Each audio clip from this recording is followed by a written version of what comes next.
Bonjour à tous, ici le bûcheron du cinéma pour la 7e illusion et je suis pas tout seul, je suis en compagnie de Joe. Comment vas-tu? Bah ça va très bien et toi? Eh ben ça va très bien puisqu'on va vous parler d'un coup de cœur, en tout cas pour nous deux, puisqu'il s'agit du nouveau film Godzilla, Godzilla Minus One, réalisé par Takashi Yamazaki et qui sortira en salle seulement le 7 et 8 décembre. Pour faire un bref résumé, le Japon se remet à peine de la Seconde Guerre mondiale, qu'un péril gigantesque émerge au large de Tokyo. Koichi, un déserteur traumatisé par sa première confrontation avec Godzilla, voilà l'occasion de racheter sa conduite pendant la guerre. Alors, du coup, je vais te demander, qu'as-tu pensé de ce Godzilla? J'étais très curieux parce que Godzilla, je suis fan de la licence, que ce soit les films de Honda, que ce soit les films japonais, même du film de Gareth Edwards, que je trouve être un des plus grands blockbusters de ces dernières années. Mais ce Godzilla Minus One m'intéressait pas autant pour être un film Godzilla, mais pour son réalisateur Takashi Yamazaki, dont je suis particulièrement fan de son précédent film, parce que son Lupin 3 The First, qui était un des films d'animation de 2020, était quand même exceptionnel. Je confirme, c'était vraiment une belle surprise. Et il arrive là en live, même je sais qu'il a fait beaucoup de films en live et beaucoup de blockbusters, mais en France on le connaît principalement pour Lupin 3 The First. Il a réalisé, je crois, une adaptation de Parasite en Il a live fait action, le je live crois. action, il a fait les deux live action Parasite, parce que c'est un film en deux parties. Mhm. Il a fait les deux films d'animation de Doraemon, Oh, le film d'animation de Dragon Quest, et un court-métrage de 5 minutes Godzilla, qui est annoncé du coup Minus One. du coup, là, c'est vraiment le gros blockbuster, si je puis dire, qui pétara de bien fort, quoi. Mais avant de pétarader bien fort, on a quand même une heure sur lesquelles je vais être un peu plus critique, parce que elles sont extrêmement douloureuses, cette première heure, qui, même si elle est truffée de séquences qui sont immenses, je pense à l'apparition aquatique de Godzilla, la première séquence de Godzilla a du mal à se mettre en place, le surjeu n'est pas forcément accessible directement pour les spectateurs qui ne connaissent pas ce genre de film, et l'over présence de la musique qui est dérangeante. Mais une fois passé la première heure, on se retrouve embarqué à 1000 à l'heure dans un blockbuster qui pétarade bien fort, qui a des sommets émotionnels et de tensions assez dingues. Et je reviendrai du coup, avant qu'on en parle en profondeur, de cette séquence à Ginza qui, je pense, mettrait une claque à beaucoup de monde. Ah, je suis complètement d'accord avec toi.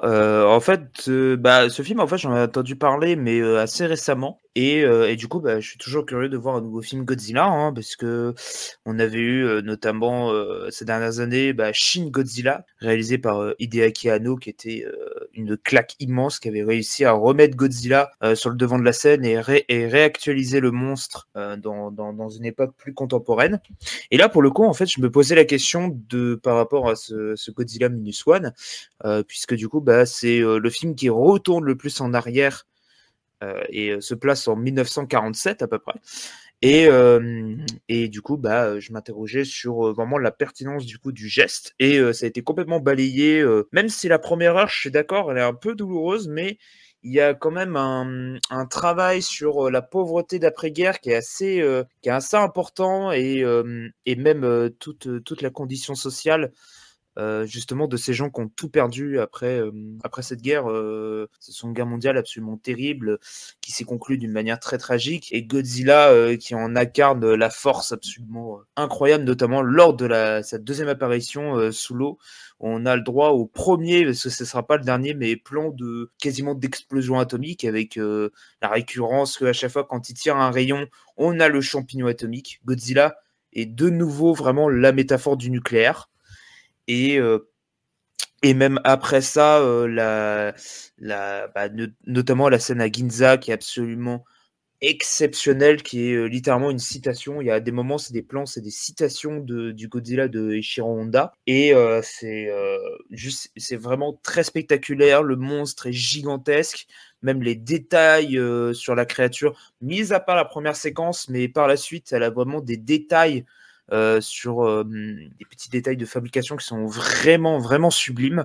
Et même émotionnellement, c'est assez fort, même si il y a un petit surjeu qui peut un peu briser le truc, mais la musique, même si elle est très symphonique, très, très puissante, même quasiment on a des chœurs à des moments, elle est vraiment, je la trouve bien, moi perso, elle m'a bien pris au trip, et surtout, pour ceux qui connaissent très bien le film de Eiichiro Honda, vous aurez des petites surprises lors de la reprise du thème culte. Je vais être assez d'accord avec toi sur ce point-là, même si Honnêtement, les chœurs sont pas dérangeants parce qu'ils reprennent l'ambiance militaire très présente de la seconde partie du film. Et je suis pas intégralement d'accord avec toi quand tu parles de la métaphore nucléaire de Godzilla. Pour moi, c'est plutôt la mémoire et le souvenir et le devoir de guerre que justement juste le champignon atomique d'Hiroshima et Nagasaki. Tant ces deux villes ne sont jamais mentionnées dans le film. Oui, non, complètement. Il y a tout ce travail Plutôt à avec. la modernité de Ginza et on reproche à Ginza de réussir à se moderniser alors que la population souffre et on reproche aux femmes de retrouver un travail alors qu'elles ont un mari qui a tout perdu. Bah, notamment le personnage de Noriko qui est recueilli par Koichi et qui est complètement. Bah, justement, en fait, on a toute la première heure qui est vraiment dans les bidonvilles et qu'en fait, il tente vraiment de se reconstruire et elle-même va justement retrouver un travail. Et même justement, ouais, le devoir de mémoire, je suis complètement d'accord bah, sur le personnage de Koichi.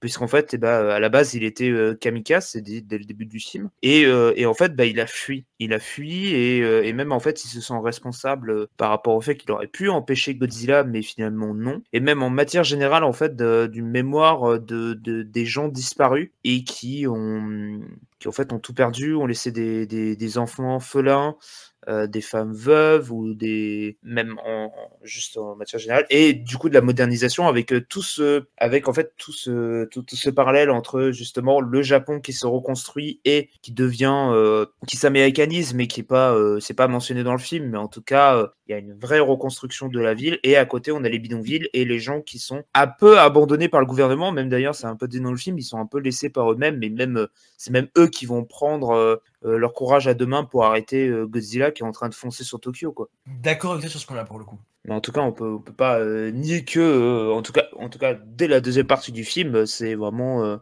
genre la mise en scène, on voit vraiment du pâté, quoi. Les séquences de destruction sont absolument assez jouissives, hein, même si elles sont assez terrifiantes, mais elles sont en tout cas très percutantes, quoi. Assez d'accord avec toi, mais du coup, je vais relancer un débat sur qu'as-tu pensé de ces personnages secondaires parce qu'il y en a énormément. Penses-tu qu'il y en a trop ou penses-tu que ça sert le récit? Bah, en vrai, moi, il y a le personnage du scientifique, mais en fait, je trouve ils sont un peu, par contre, résumés un peu à leur cliché, en fait, même s'il y a une alchimie qui est créée et qui reste assez agréable, mais en fait, du coup, bah, vu que le film reste principalement centré sur Koichi, ça fait que bah, les personnages sont simplement réduits à leur caractère, quoi. On a le scientifique, on a le personnage qui gère l'équipe de déminage au début du film, qui est un peu réduit par le chef, le boss qui va redonner un peu de courage malgré lui à Koichi. On a le jeune qui est pas allé à la guerre et qui en fait qui voulait être à la guerre et qu'il n'a pas pu et qu'on lui a dit que finalement t'inquiète tu regrettes rien. Je trouve qu'en fait même si ces personnages sont pas désagréables, hein, loin de là, ils racontent tous quelque chose. Ils restent un peu confrontés à leurs clichés. Mais je sais pas si tu es d'accord avec moi là-dessus. D'un côté, je suis d'accord, de l'autre, je considère que l'autre personnage qui reste à leur cliché n'est pas forcément dérangeant dans un blockbuster. Non, en soi, non. Au contraire, je trouve que le scientifique, le professeur Noda est le meilleur personnage du film. Ah, ça, je suis complètement d'accord. Il ajoute la petite touche positive au groupe. C'est assez. La touche positive est surtout que il me fait beaucoup trop penser, ça se voit que le réalisateur Takashi Yamazaki vient de l'animation et vient des adaptations d'animé parce que c'est le professeur dans Détective Conan. Ah, j'avoue, ouais, Ah, j'avoue, le parallèle, ouais, il est pas bête. J'avoue que là-dessus. C'est un mélange entre Doraemon et le professeur de Détective Conan. Complètement. Mais même, on retrouve justement les traces, même dans sa mise en scène, qui vient de l'animation, parce que on a des cadrages qui sont très bien pensés, même s'il y avait d'autres films Godzilla qui étaient très bien réalisés. Mais en fait, je trouve qu'il arrive vraiment à utiliser justement sa créature et même ses effets spéciaux, même si la première partie pique un peu des yeux. Et je trouve qu'après, le reste s'en sort vraiment très très bien. Il y a une utilisation justement en fait de l'immensité de Godzilla qui est mais c'est assez faramineux. kiffante. Tout ce qui fait de l'immensité de Godzilla, vraiment, et pourquoi on vous encourage vraiment à le voir en salle. Ah, complètement, c'est ce monstre inarrêtable que, en fait, pour moi, seul le cinéma japonais est capable de le faire, de le filmer, de représenter en fait cette créature invincible qui est une espèce de grand mur indestructible face à une humanité plus petite qu'elle. Les scènes de foule qui sont quasiment filmées à la Steadicam, qui rappelle justement, encore une fois, presque un reportage de guerre. C'est assez. Moi, Mais en tout cas, c'est je trouve la mise en scène vraiment bluffante. quand tu parles de Steadicam, c'est pas tant un reportage de guerre qu'une recitation de il faut que je l'ai de Starship Trooper de Verhoeven. Ah oui, aussi. Il se moque de la propagande des armées qui nous met en rapport avec Godzilla, avec cette bande de bras cassés qu'ils ne veulent pas combattre parce qu'ils ont des familles. Oui, c'est ça. Là où un film américain aurait pris le contre-pied total et aurait montré un homme blanc fort de la classe bourgeoise prêt à sacrifier sa famille pour sauver le monde. Oui, c'est ça. Alors que là, c'est vraiment le petit peuple qui a été abandonné, qui se défend eux-mêmes et qui vont défendre qui vont empêcher Godzilla d'aller vers Tokyo, quoi. Comme vous l'avez entendu, on est majoritairement positif sur ce Godzilla Minus One, ce qui est une très belle transition pour vous dire que ce film sera diffusé au Paris International Film Fantastique Festival au Max Linder à minuit 20 ce mercredi. J'y serai accrédité pour la 7ème illusion, pas pour cette journée d'ouverture, mais vous pouvez y retrouver dès ce jeudi des articles sur les films que je verrai pour ce festival. Je vois en principe pour la 7ème illusion quasiment toute la compétition. Et si vous y êtes, n'hésitez pas à vous abonner et à nous lire. Et à nous suivre sur les réseaux, la 7ème illusion sur Instagram, 7_illusion sur Twitter et la 7ème illusion.wixsite sur Internet. Voilà, je pense qu'on est good. En tout cas, on vous invite à aller voir, même si vous n'êtes pas sur Paris à ce moment-là, il est diffusé dans pas mal de salles en 4DX et en IMAX. Il diffuse d'une salle 4DX ou d'une salle IMAX. Voilà, donc on vous invite fortement à aller voir ce Godzilla Minus One, hein, qui est diffusé du coup que 2 jours en salle, et de profiter justement en fait que les gros blockbusters qui sont vraiment spectaculaires et qui ont une mise en scène ingénieuse, notamment du gigantisme, parce que même d'ailleurs au moment où on enregistre, on a eu hier la bande-annonce du Godzilla versus Kong et ouch, ça fait mal, et qu'on a vu le film en projo presse au moment où on enregistre le matin même, j'avoue que la différence faisait très très très mal. Et que du coup, on vous encourage à aller découvrir ce blockbuster et aller le soutenir parce que c'est vraiment Godzilla est plus puissant et plus terrifiant que jamais. La musique est très très bonne, les personnages assez attachants et même en général, c'est un film assez brillant qui a beaucoup de thématiques sur l'après-guerre, sur le devoir de mémoire, sur la bombe atomique et voilà quoi. Vous voyez ce film? Oui.